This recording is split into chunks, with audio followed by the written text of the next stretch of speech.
नमस्कार साथियों, गौरव ज्ञानधारा में आप सभी का स्वागत है। आज की इस क्लास में अपन एक नहीं बल्कि दो चैप्टर पढ़ने वाले हैं।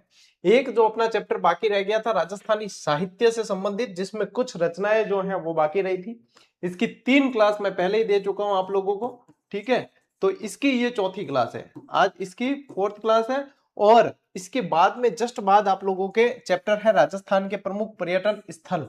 अब इसके अंदर ये जो पर्यटन स्थल वाला चैप्टर है ना, इसके अंदर आप मान के चले कि आपका कंप्लीट रिवीजन होगा, क्योंकि यदि कोई किला है तो किला भी आएगा, मंदिर है तो मंदिर आएगा, तो बहुत सारी चीजें जो है इसके अंदर कंप्लीट रिवीजन होने वाली है। तो जिसमें आज अपन राजस्थान के पर्यटन स्थल जो है शुरू कर देंगे, और आज अपन इसमें से जो है अजमेर के पर्यटन स्थल पढ़ लेंगे। यानी कि मोस्ट ऑफ बहुत सारे सवाल जो है ना इन पर्यटन स्थल वाले टॉपिक से आरबीएससी की कक्षा 10 वाली क्लास से सीधे सीधे उठाए जा रहे हैं और सीधे सीधे बन रहे हैं। तो आज की ये क्लास आप लोगों के लिए बहुत महत्वपूर्ण होने वाली है। आधी क्लास आप लोगों के राजस्थानी साहित्य की प्रमुख रचनाओं से संबंधित है और आधी आप लोगों के पर्यटन स्थल से संबंधित है, ठीक है। तो किसी भी तरह की जो है अपन बातचीत में समय नहीं गवाएंगे और सीधा का सीधा आते हैं अपन चैप्टर पे, इसको पढ़ लेते हैं। और फिर कल जो है पूरी तरीके से पर्यटन वाली ही आप लोगों की क्लास आने वाली है, और कल वाली भी बड़ी क्लास आप लोगों के रहेगी, ठीक है। चलो टावरो शुरू करा गया, ओके। अब देखिए इसमें से एक ये बाकी रह गया था, कल जो आप लोगों को विधाएं बताई थी उसमें से रासो साहित्य बाकी रह गया था। रासो साहित्य में क्या होता है, वीर रस होता है। रासो साहित्य में क्या होता है, वीर रस होता है। और मोतीलाल मेनारिया के अनुसार, मोतीलाल मेनारिया के अनुसार जिस काव्य ग्रंथ में किसी राजा की कीर्ति, विजय, युद्ध और वीरता आदि का विस्तृत वर्णन हो उसे रासो कहा जाता है। तो ये है ना आप लोगों के आरबीएससी में एज इट इज लाइन दे रखी है मोतीलाल मेनारिया के अनुसार। तो मोतीलाल जी के अनुसार ये चीज ध्यान रखनी है। और भैया रासो के अंदर आप लोगों को ये पृथ्वीराज रासो, बिशलदेव रासो, संगत रासो, खुमान रासो ये पूछे जाते हैं। तो ये सबसे मोस्ट इंपोर्टेंट है पृथ्वीराज रासो, चंद्र बरदाई की लिखी हुई रचना है ये। बिशलदेव रासो को ध्यान रखें, नरपति नाल। अब जैसे कई जने साइकोलॉजी पढ़ते हैं तो उसके अंदर एक व्यक्ति है अल्फ्रेड बिने, क्या नाम है, अल्फ्रेड बिने नाम है। तो उससे बिने से याद रख लेना कि बी से बिशलदेव रासो और न से नरपति नाल, ठीक है। तो ये जो विग्रहराज चतुर्थ है बिशलदेव उनके ऊपर लिखी गई है। सगत रासों के अंदर ध्यान रखना है गिरधर आसिया। तो यहाँ पे ये जो ग दे रखा है, इस ग से आप लोगों को ध्यान रखना है कि गिरधर आसिया की रचना ये। कुमार रासों को कैसे याद रखोगे, दलपत विजय की याद है, तो उसके लिए मैं कुछ नहीं बताऊंगा, आपको खुद याद रखना है। क्या याद रखना है, आपको खुद याद रखना है। तो यहाँ पे खू से तो आप लोगों के कुमार रासो और द से आप लोगों के दलपत विजय, हो गया याद, ठीक है। रतन रासों के अंदर ध्यान रख लेना कुंभकर्ण है, और हमीर रासों के अंदर क्या है, जोधराज है। कई जगह सारंगधर भी मिलता है तो वो भी ध्यान रखना है, और जोधराज है हमीर रासों के अंदर। तो ये प्रमुख जो है रासो साहित्य आप लोगों को साथ साथ में ध्यान रखना है, जो अपने कल विधा वाली क्लास के अंदर ये बाकी रह गया था, ठीक है।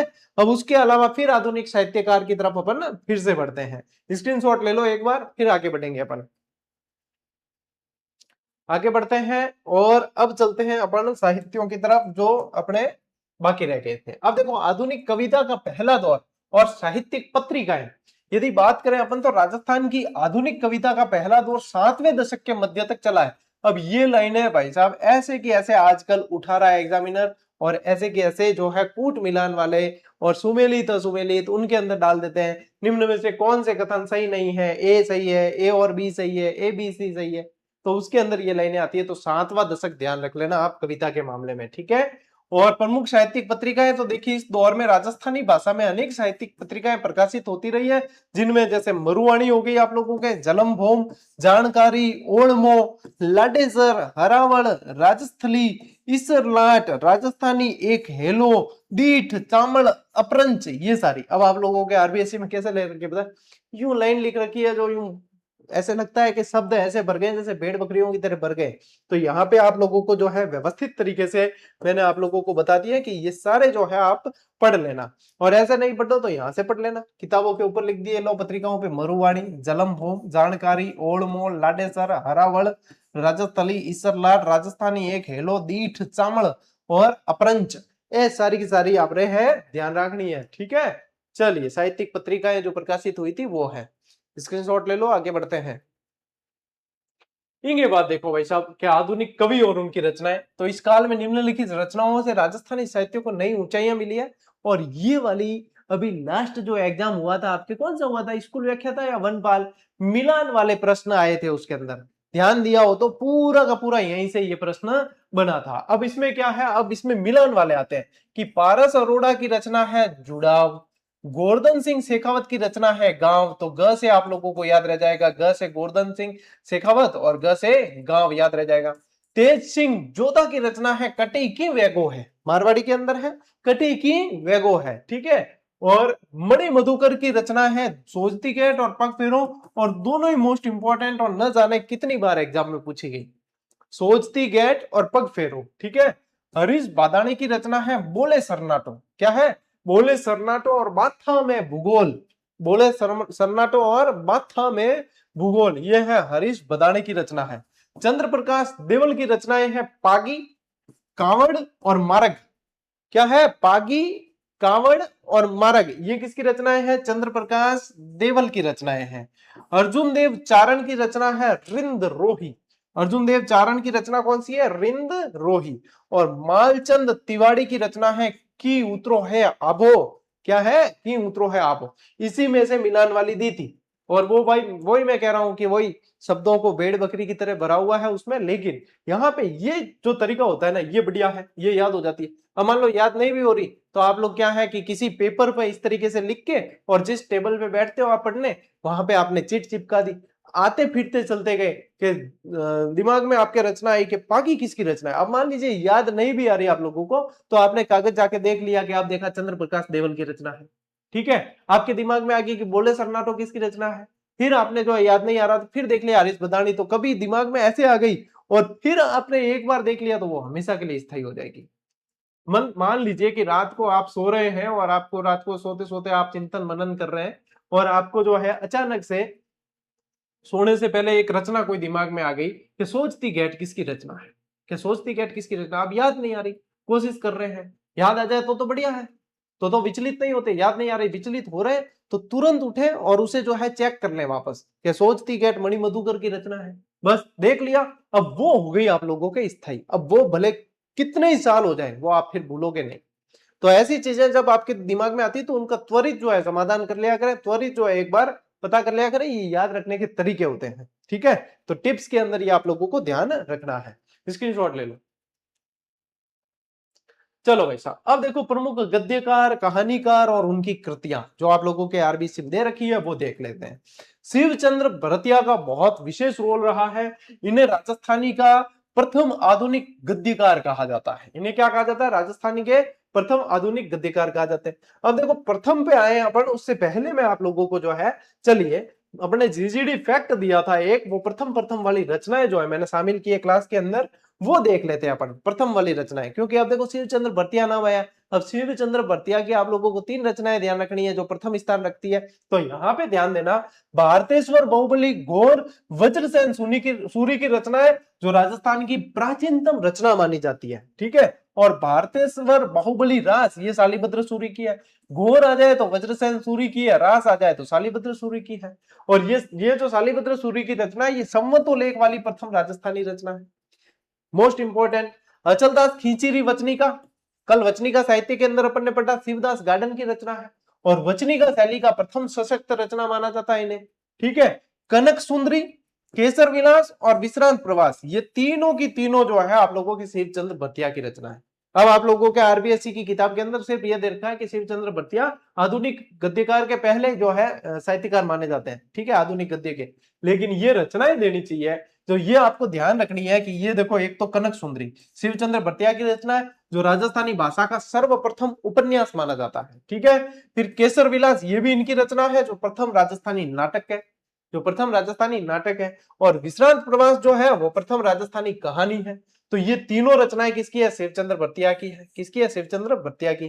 फिर एक आबे भट्ट की जो नथमल जोशी की रचना है, स्वातंत्र्योत्तर कालीन जो है प्रथम राजस्थानी उपन्यास माना जाता है इसे। और एक बादली जो चंद्र सिंह बिरकाली की रचना है और आधुनिक राजस्थानी प्रथम काव्य करती है। तो ये पावर है जीजीडी फैक्ट की। अब ये जीजीडी फैक्ट हमने दे रखे हैं आपको, पहले हमने जो है एक एक जीजीडी फैक्ट एक एक दिन जो है बहुत मेहनत से उपलब्ध कराए, और उसके बाद में अब ggdhub.com वेबसाइट पे इनकी पूरी की पूरी सबकी पीडीएफ बना के डाली हुई है। 500 तो ऐसे, ये एक है, ये पूरा एक है, ऐसे ये एक लाइन वाला एक नहीं है, ये पूरा एक जीजीडी फैक्ट कहलाता है। ऐसे 500 जीजीडी फैक्ट जो है वो तो ये दिए है, और 150 जीजीडी फैक्ट प्रो दिए हैं आप लोगों को, और सारे के सारे आपके डाले हुए हैं ggdhub.com चैनल पे, पीडीएफ भी डाउनलोड कर सकते हो, सीधी फ्री है, निःशुल्क है, ठीक है, कोई शुल्क नहीं है। और भाई साहब इतने जबरदस्त कलेक्शन है इसके अंदर कि आपको ये रिवीजन के तौर पे बार बार जो है पढ़ने चाहिए। मैं कह रहा हूँ सवाल बन रहे हैं सीधे सीधे अंदर से, अभी भी बन रहे हैं, जबकि मेहनत में अभी भी सवाल जो है बनते हैं। अब हमने उसके प्रूफ डालने बंद कर दिए, अभी भी डाले ना, हर एग्जाम के बाद उसमें से कई सारे प्रूफ मिल जाएंगे, तो ये ध्यान रखना है, ठीक है, और ध्यान रखियो। अब देखो मैं था स्क्रीनशॉट लेना ले लो, तो मैं सीधो पाछो ले जाऊं कटे शिवचंद्र जी भरतिया पढ़े। तो ये शिवचंद्र जी भरतिया का अपने रचनाएं पढ़ ली, केसर विलास और विश्राम प्रवास और ये सब। अब देखो रानी लक्ष्मी कुमारी चुंडावत, इनमें ध्यान रखना, इन्होंने राजस्थान के अतीत को सजीव करने वाली ऐतिहासिक सांस्कृतिक गरिमामयी कहानियां लिखी है। जैसे कि इनमें से प्रमुख देखिए, मांझल रात, अमोलक वाता, मुमल, गिर ऊंचा ऊंचा गड़ा, कह रहे चकवा बात। कल मैंने आप लोगों को कह रहे चकवा बात वात साहित्य के अंदर बताई थी कि लक्ष्मी कुमारी चुंडावत की रचना है। अब ये जो है, अब इनमें से सवाल आप लोगों के आने वाले समय में एग्जाम में टपकने वाला है। किस में से? मांझल रात, अमोलक बाता, मुमल और गिर ऊंचा ऊंचा गड़ा, के गिर ऊंचा ऊंचा गड़ा, ये भी जो है आप लोगों के रचनाएं बनने वाली है। तो मोस्ट इंपॉर्टेंट है, स्क्रीनशॉट ले लो भाई साहब। प्रमुख गद्यकार और उनकी कृतियां, अब उनमें से विजयदान देथा जी, जिनके बिज्जी, राजस्थान का शेक्सपियर कहा जाता है इन्हें, इन्हें क्या कहा जाता है? राजस्थान का शेक्सपियर। इनकी प्रमुख रचना है बांतारी फुलवारी, और इतना मोस्ट इंपॉर्टेंट है कि मोस्ट ऑफ प्रश्न इसमें से बन ही जाता है। आजकल प्रश्न बनता है कि कितने खंडों में विभक्त है, तो ये 14 खंडों की एक विशाल श्रृंखला है, 14 खंड है बाता की फुलवारी के, ठीक है। और ये ध्यान रखना कि इसमें जो है इन्होंने राजस्थान की यत्र तत्र बिखरी लोक कथाओं का अनूठा संकलन किया है, पूरा का पूरा संकलन किया है, 14 खंड है इसके, ठीक है ना, ये ध्यान रखना है। प्रमुख राजस्थानी हिंदी कहानी संग्रह के अंदर देखें तो दुविधा, उलझन, अलेखू हिटलर, सपन प्रिया, अंतराल, ये सारी इनकी कहानियां हैं, हिंदी कहानियां हैं। और विशेष तथ्य के अंदर ध्यान रखना कि इनकी दुविधा पर पहेली नामक फिल्म बन चुकी है ना, पहली फिल्म बनी है, शाहरुख खान अभिनेता थे जिसके अंदर, वो है। और अन्य लोकप्रिय कृतियों के अंदर चौधराइन की चतुराई को भी बेहद पसंद किया जाता है, ठीक है। अब देखो अपन ने विजयदान देथा पढ़ा है, तो विजयदान देथा के अंदर भी मैं आप लोगों को बताऊं कि एक बहुत शानदार अपन ने जीजीडी फैक्ट बना के दिया था बिज्जी साहब पे, तो बिज्जी साहब के बारे में भी अपन थोड़ा सा जीजीडी फैक्ट के माध्यम से देख लेते हैं, ठीक है। आज देखो मैं शामिल भी करी आई 2007 में विजयदान देथा, इन्हें राजस्थान का शेक्सपियर कहा जाता है। 2007 में आप लोगों को ध्यान रखना है कि इन्हें पद्मश्री पुरस्कार मिला, 2012 में राजस्थान रत्न पुरस्कार मिला है, ठीक है, ये ध्यान रखना है। प्रमुख कहानियों में देखो पुटियो काको, दुविध्या, आटो साटो, सावचेती, आशीष, खीर वालो राज, उजासरा उमराव, भगवान री मौत, पीठ री पिंपाड़ी, आदमखोर, परकमा, जंजाल, अलेखू हिटलर, घड़ारी सीख, राजीनाओ, भरमरो मांडना, ये सारी रचनाएं हैं। अब अपन ने सारी रचनाएं आप लोगों को बता दी है। अब देख लो आरबीएससी की भी बताई मैंने, अब ये भी बताई। तो ये जीजीडी का टच मिलने पर ये जो ऑथेंटिक पुस्तकें हैं उनका भी कंटेंट बढ़ जाता है, बढ़ गया ना। तो ये अब इनकी एक रचना है बापू के 3 हत्यारे, जो विवादास्पद रही है। इसमें हरिवंश राय बच्चन, सुमित्रा नंदन पंत और नरेंद्र शर्मा के कार्यों की आलोचना की है इन्होंने, ठीक है। तो बहुत विवाद हुआ था, गांधी जी की हत्या से संबंधित जो है उनपे आरोप लगाए थे, तो इसलिए विवाद हुआ था। इनकी कथाओं पर कई फिल्मों का फिल्मांकन हुआ है, जैसे Paheli, Parineeti, the honour keeper, Kanchli, life in a slow, Laila, Sangeet, है ना, ये सारे जो है इनकी फिल्मों के मतलब फिल्मांकन हुए इनकी रचनाओं पे। और अन्य प्रसिद्ध रचनाओं में देखें तो प्रेरणा, उलझन, कबूरानी, रूख, ऊषा, अनोखा पेड़, अतिरिक्ता, महामिलन, ये सारी रचनाएं हैं। और इनके पुत्र कैलाश कबीर ने कई रचनाओं का हिंदी में रूपांतरण किया है। इनके पुत्र हैं, उन्होंने क्या किया है? ट्रांसलेट किया है। इन्होंने राजस्थानी में लिखी, इन्होंने हिंदी में ट्रांसलेट कर दिया, ठीक है। तो ये है भाई साहब जानकारी पूरी बिज्जी साहब की, जिन्हें कहा जाता है विजयदान देथा, राजस्थान का शेक्सपियर। स्क्रीनशॉट ले लो, लेना है तो, बाकी मैंने दे रखे हैं जीजीडी हब पे, ये है ना, तो ये ध्यान रखना। अब आते हैं अपन फिर से यहाँ पे बिज्जी साहब पे, ठीक है। यादवेंद्र शर्मा चंद्र, कहानी संग्रह इनके जमारो, समंद और थार, यानी कि समुद्र और थार, रचना क्या है? समंद और थार। और क्या ध्यान रखोगे? प्रमुख उपन्यास में हु गोरी किण पीवरी, किसकी रचना है? यादवेंद्र शर्मा चंद्र। जोग संजोग, चांदा सेठानी, ये इनके प्रमुख उपन्यास है। कौन से? हूँ गोरी कीण पीपरी, जोग संजोग और चांदा सेठानी। ये रचनाएं डायरेक्ट याद नहीं हो तो क्या करें कि एक या दो मित्र का ऐसा ग्रुप बनाए जिसके अंदर आप उन्हें पूछें, वो आपको पूछें, तो इससे क्या होगा, याद होगा। क्योंकि ये रचनाएं चीजें ऐसी है जो आप डिस्कशन से आप लोगों को ज्यादा याद होगी चीजें और आसान हो जाती है। ठीक है, चलिए स्क्रीनशॉट लीजिए भैया, आगे बढ़ते हैं। अब देखिए नथमल जोशी साहब की रचनाएं कौन कौन सी है। कहानी संग्रह है इनकी परन्योड़ी कंवारी, क्या है? पन्योड़ी कंवारी। और उपन्यास के अंदर ध्यान रखें आभे पटकी, धोरारो धोरी, एक बीनिनी दो बीन, मोस्ट इंपोर्टेंट, कई बार पूछी गई।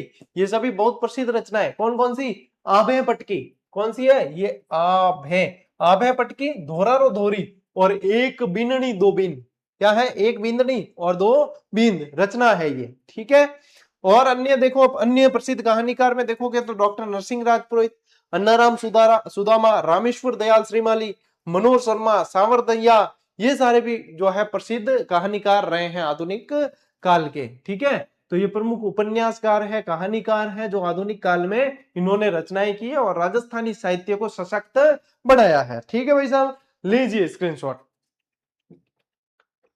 चले आगे। ओके, अब देखिए राजस्थान की साहित्यिक पत्रिकाएं और पत्रिकाओं से संबंधित भी आपको मिलान वाले प्रश्न पूछे जाएंगे। ये मैं पहले ही आप लोगों को बता देता हूं, मिलान वाले पूछेंगे।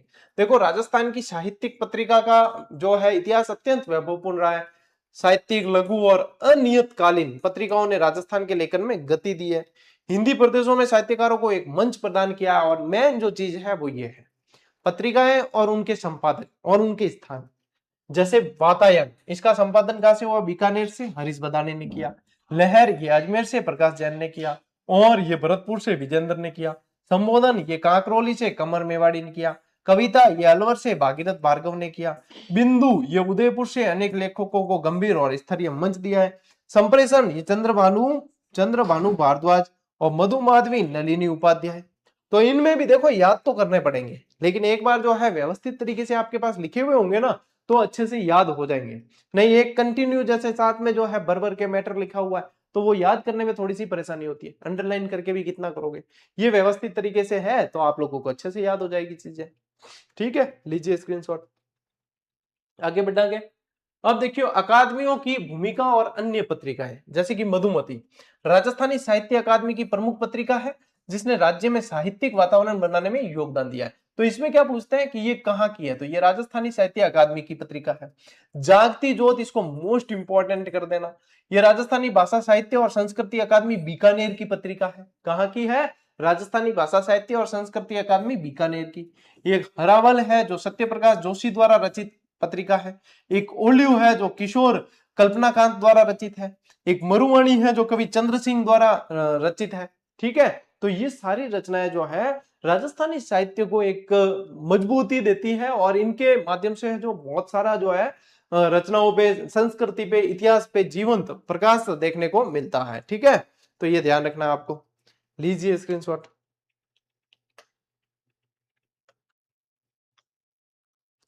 और इसी के साथ आपके साहित्य वाला जो टॉपिक है ना वो इन दो अतिरिक्त फैक्ट के साथ में ये पूरा होता है। अब अपन चलते हैं भाई साहब राजस्थान के पर्यटन में, यानी कि साहित्य वाला चैप्टर पूरा कर दिया है, पर्यटन वाला आज शुरू कर देते हैं। तो सबसे पहली चीज कि राजस्थान के पर्यटन का आप लोगों को ध्यान रखना है, एक पंचवाक्य है कि राजस्थान भारत का अतुल्य राज्य। पंचवाक्य क्या है? राजस्थान, पंचवाक्य की बात करें अपन, ये पूछा जाता है पंचवाक्य क्या है, तो पंचवाक्य है राजस्थान भारत का अतुल्य राज्य। इंग्लिश में लिखा हुआ है पंचवाक्य जैसे कि incredible state of India, Rajasthan incredible state of India. तो ये क्या है? अपने पंचवाक्य है जो राजस्थान के पर्यटन से संबंधित है, राजस्थान के पर्यटन से संबंधित। अब देखो पर्यटन की स्थिति के अंदर देखें तो विश्व में सबसे बड़े उद्योगों में शामिल भारत का मतलब भारत आने वाला हर तीसरा पर्यटक राजस्थान आता है। भारत में कोई पर्यटक आ रहा है, हर तीसरा पर्यटक राजस्थान आता है। सबसे ज्यादा पर्यटक वर्तमान में जो है यूएसए से आते हैं। वर्तमान में कहां से आते हैं? यूएसए से पर्यटक ज्यादा आते हैं। और यदि अपन बात करें तो जो ज्यादा पर्यटक राजस्थान के अंदर देशी पर्यटक यदि बात करें तो सबसे ज्यादा कहाँ जाते हैं आजकल? सीकर जाते हैं। कहाँ पे जाते हैं? सीकर में ज्यादा जा रहे हैं देशी पर्यटक, ठीक है, ये ध्यान रखना। और महत्वपूर्ण यदि अपन बात करते हैं वर्ष की, तो पर्यटन विभाग की स्थापना 1956 में हुई है। इसे उद्योग का दर्जा 1989 में दिया है। एक मोहम्मद यूनुस समिति थी। कौन सी समिति थी? मोहम्मद यूनुस समिति। इसके जो है इसके द्वारा राजस्थान के पर्यटन को उद्योग का दर्जा दिया गया है, ठीक है, पर्यटन को उद्योग का दर्जा दिया गया, मोहम्मद यूनुस समिति के द्वारा दिया गया, ठीक है। और यदि देखें अपन सरकारी प्रयास, तो विदेशी मुद्रा और विकास के उद्देश्य से राजस्थान को 10 पर्यटन सर्किटों में बांटा है, जैसे Maru circuit, Mewada circuit, Mewat circuit, Mewar circuit, Marwar circuit, Shekhawati circuit, Hadoti circuit, Dhundhar circuit, Godwar circuit और रणथंभौर सर्किट। तो इन 10 पर्यटन सर्किटों के अंदर भी राजस्थान के पर्यटन को बांधा गया है। और यहाँ पे यदि आपको मंथ पूछ ले तो 4 मार्च 1989 है पूरा, यदि ध्यान रखो तो 4 मार्च 1989 इसको उद्योग का दर्जा मिला है। इसको निर्धूम उद्योग कहा जाता है, जहां से धुआं नहीं निकले, लेकिन धुएं निकलते हैं भाई साहब। यदि कोई घूमने गया है तो पड़ोसियों के धुएं निकल जाएंगे, रिश्तेदारों निकल जाएंगे, स्टेटस देख देख के, है ना। तो निर्धूम उद्योग है, लेकिन फिर भी धुआं निकल जाता है, दिखता नहीं है, ठीक है। ले स्क्रीनशॉट।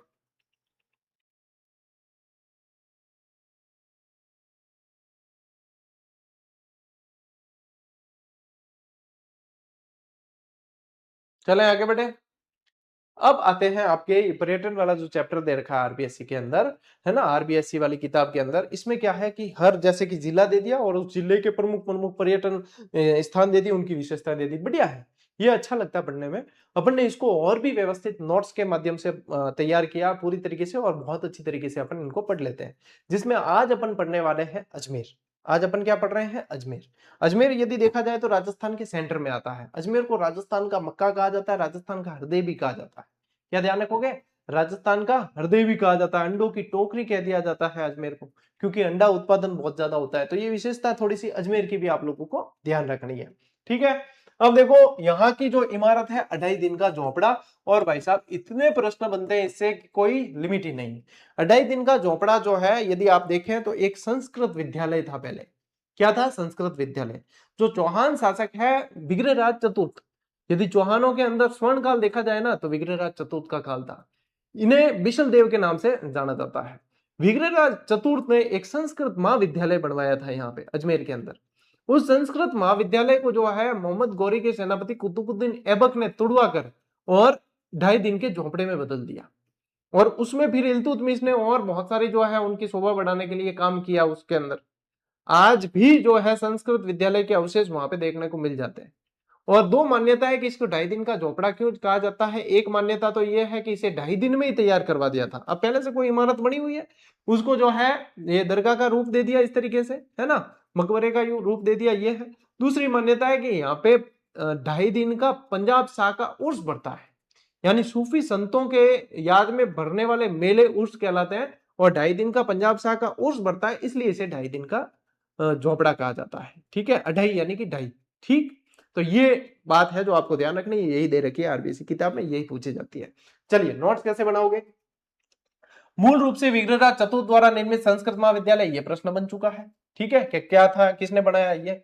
बाद में मोहम्मद गौरी के सेनापति कुतुबुद्दीन ऐबक ने इसे मस्जिद में बदलवा दिया, और सुल्तान इल्तुतमिश ने और भी सुशोभित किया, यानी और भी काम करवाए।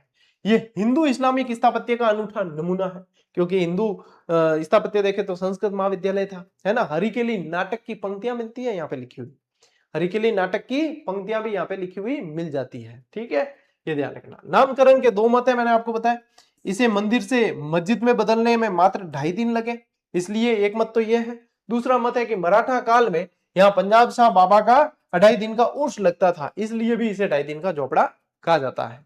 तो दोनों ही मत अपने को ध्यान में रखने पड़ेंगे भाई साहब, है ना। तो बढ़िया चीज तरीके से जो है बढ़िया जो है याद कर लिया करें आप। और मैंने सारी चीज बता दी, अभी और है, क्लास पूरी नहीं हुई है, स्क्रीनशॉट लीजिए भाई।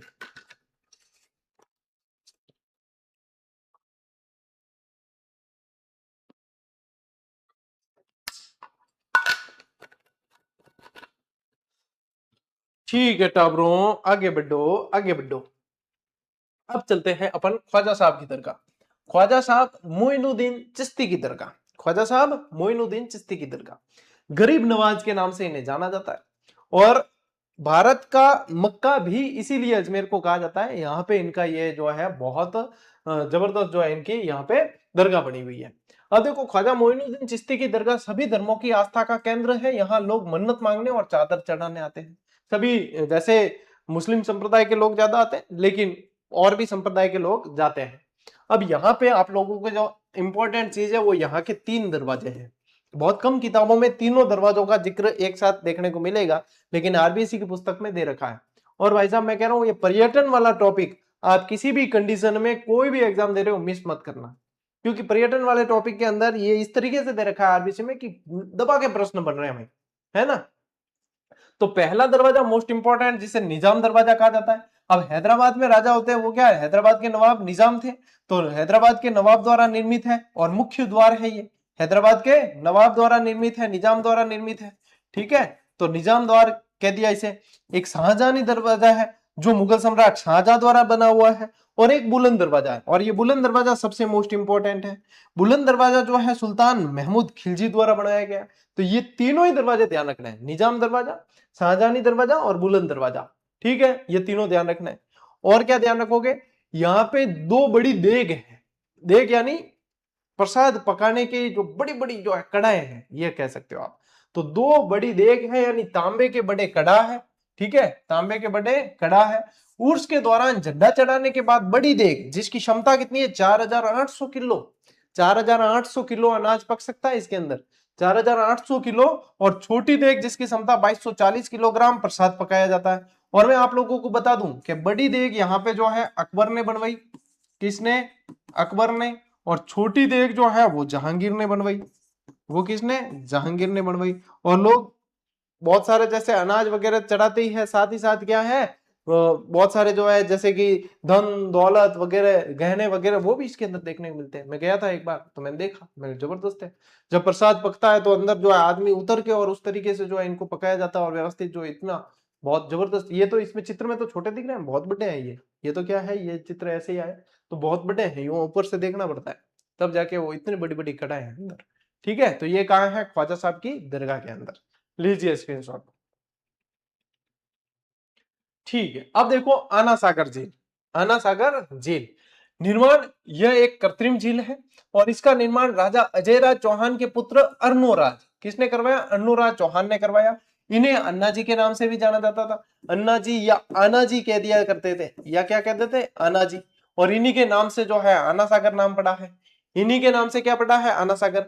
एक अजमेर के अंदर एक और झील है फाय सागर, जिसको वरुण सागर के नाम से जानते हैं, अब नाम चेंज कर दिया, फाय सागर इंजीनियर फॉय ने बनवाई थी, और अब नाम चेंज करके वरुण सागर कर दिया।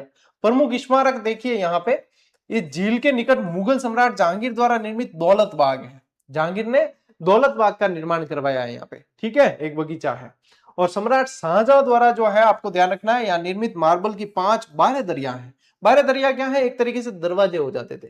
बारह दरिया क्या है, ये इस तरीके से दरवाजे, और दरवाजे का रूप होता था मेहराब नुमा, ठीक है। तो 5 बारह दरिया हैं। ये स्मारक हरे भरे वृक्ष कुंजों से घिरे, जहां पर्यटक मानसिक शांति के लिए आते हैं, ठीक है। ये जो है इसके अंदर 5 बारह दरिया बनी हुई है, और 3 खामखा के दरवाजे हैं, ये भी लिख लेना, 3 खामखा के दरवाजे है, 5 बारह दरिया है दौलत बाग के अंदर, ठीक है। और ये कहाँ है, ये आना सागर झील के किनारे है, ठीक है। ये झील जो है ना, ये तुर्कों के खून को साफ करने के लिए बनवाई थी, तुर्कों के खून को साफ करने के लिए एक युद्ध हुआ था, जिसमें जो है तुर्क बहुत मारे गए थे यहाँ पे, और उनके मांस के लोथड़े और ये सब खून वगैरह बहुत हो गया था, तो मतलब दुर्गंध वगैरह खूब होती थी, तो चंद्रा नदी को रोक के और ये झील बनवाई गई थी, जिससे उस सब स्थान को जो है साफ किया जा सके, ठीक है। ये आना सागर झील, ये भी अजमेर में है, स्क्रीनशॉट ले लो भाई। देखो दौलत बाग तो जहांगीर द्वारा निर्मित है, और बारह दरिया शाहजहां द्वारा है, ठीक है। फिर देखो मेयो कॉलेज का जिक्र किया गया आपके आरबीएससी की किताब में। अजमेर की शान और इतिहास कहा जाता है, और उस समय धन्य धनाढ्य जो लोग होते थे, उनके ज्यादातर जो है पुत्र वगैरह यहीं पढ़ते थे। भारत के कई जो है अलग अलग क्षेत्रों से आते हैं, जैसे कि अब फॉरेन में पढ़ने जाते हैं ना कई बार, है बड़े बड़े लोगों के, आप देखो मंत्रियों के वगैरह जो है बच्चे वहां पढ़ने जाते हैं, वैसे यहाँ पे आते थे मेयो कॉलेज में, है ना, राजा महाराजाओं के और वो। अब स्थापना और उद्देश्य क्या था? अंग्रेजों के समय रिचर्ड बार्ट द्वारा 1875 ईस्वी में भारतीय राजघरानों के बच्चों के लिए बोर्डिंग स्कूल की स्थापना की गई थी। राजघरानों के बच्चों के लिए वैसा, ठीक है, आम जनता के लिए नहीं था। स्थापत्य इसके अंदर संगमरमर से निर्मित इस आकर्षक भवन की बनावट इंडो सार्सेनिक यानी भारतीय और अरबी शैली का एक बेजोड़ उदाहरण इसमें देखने को मिलता है। यहाँ पे इंडो सार्सेनिक, ये आप लोगों को ध्यान रखना है, इसकी जो शैली है वो ध्यान रखनी है। मेयो कॉलेज कहाँ है? मेयो कॉलेज 1875 में स्थापित हुई है और अजमेर के अंदर, ठीक है, लीजिए स्क्रीनशॉट। ठीक, और भाई साहब सोनी जी की नसिया, सोनी जी की नसिया पूरी अयोध्या नगरी बनी हुई है एक तरीके से इसमें। और सोनी जी की नसिया की खासियत है कि शिखर पर जो नारियल होता है ना, वो नारियल शहर के कहीं भी किसी भी छोर से खड़े रह के देखो तो दिख जाता है, ऐसा कहते हैं, ठीक है। तो ये जो है ये 19वीं सदी में निर्मित भारत के समृद्ध मंदिरों में से एक जैन मंदिर है और इसका प्रवेश द्वार लाल पत्थर से और अंदर जो है दीवारें संगमरमर की बनी हुई है। प्रवेश द्वार तो लाल पत्थर से और अंदर संगमरमर की दीवारें बनी हुई है। और देखिए इसके मुख्य कक्ष को स्वर्ण नगरी नाम दिया गया। जो मुख्य कक्ष है ना, स्वर्ण नगरी नाम दिया है, जहां काष्ठ यानी कि लकड़ी की आकृतियों और शुद्ध स्वर्ण पत्रों गोल्ड लिफ से जैन तीर्थंकरों की सुंदर छवियां और चित्र बनाए। यानी कि ये साधारण भाषा में अगर कहूँ ना तो सोने के पत्रे चढ़ा दिए एक तरीके से, लकड़ी के बने हुए, और जो है गोल्ड लिफ स्वर्ण पत्र जो है शुद्ध स्वर्ण पत्र, सोने के पत्रे एक तरीके से चढ़ा दिए। सिद्ध कुटालय भी कहा जाता है इस मंदिर को, ठीक है। हाँ, ध्यान रखना ये, लीजिए स्क्रीनशॉट। सिद्धकूट चैत्यालय कहा जाता है, सिद्धकूट चैत्यालय। अब आता है आपके ब्रह्मा मंदिर। अब ये ब्रह्मा मंदिर अजमेर के अंदर सबसे पहला ब्रह्मा मंदिर यदि जानते हैं अपन तो वो अजमेर के अंदर है। फिर उसके बाद में जैसे छिंच बांसवाड़ा के अंदर भी और आसोतरा बालोतरा के अंदर भी है। पहले विश्व का एकमात्र ब्रह्मा मंदिर माना जाता था। आरबीसी की किताब में आज भी दे रखा है एकमात्र, लेकिन एकमात्र नहीं है, अब और भी है, ठीक है। तो यहाँ पे जो है ये ध्यान रखना, ये पुष्कर में स्थित पूरे विश्व का एकमात्र ब्रह्मा मंदिर है। अब अपने इस एकमात्र को हटा दें क्या? एकमात्र को हटा देते हैं। पुष्कर में स्थित ये जो है ब्रह्मा मंदिर है, ये कर लेना। ये संगमरमर से निर्मित चांदी के सिक्कों से जड़ा हुआ है भाई साहब। ये संगमरमर से निर्मित है और चांदी के सिक्कों से जड़ा हुआ है। इसमें लाल शिखर तथा ब्रह्मा जी के वाहन हंस की छवि बनी है। क्या है? लाल शिखर। शिखर कैसा है? लाल, और ब्रह्मा जी के वाहन हंस की छवि बनी हुई है। ये विशेषताएं पूछी जा सकती है भाई। मेरे को आजकल जो भी चीज ऐसी लगती है जो आम पढ़ने में नहीं आता है आमतौर पे, वह चीज मुझे इंपॉर्टेंट लगती है और वह बनती हुई देख रहा हूं मैं एग्जाम में। तो ये ध्यान रखना, लाल शिखर, ब्रह्मा जी के वाहन हंस की छवि देखने को मिलती है। इसके गर्भगृह में ब्रह्मा जी की चतुर्मुखी यानी कि 4 मुख वाली प्रतिमा है और यहीं पर प्रहरी की भांति सूर्य भगवान की संगमरमर की मूर्ति खड़ी है। सूर्य भगवान की संगमरमर की मूर्ति खड़ी है, जिसकी विशेषता यह है कि सूर्य भगवान जूते पहने दिखाए गए हैं।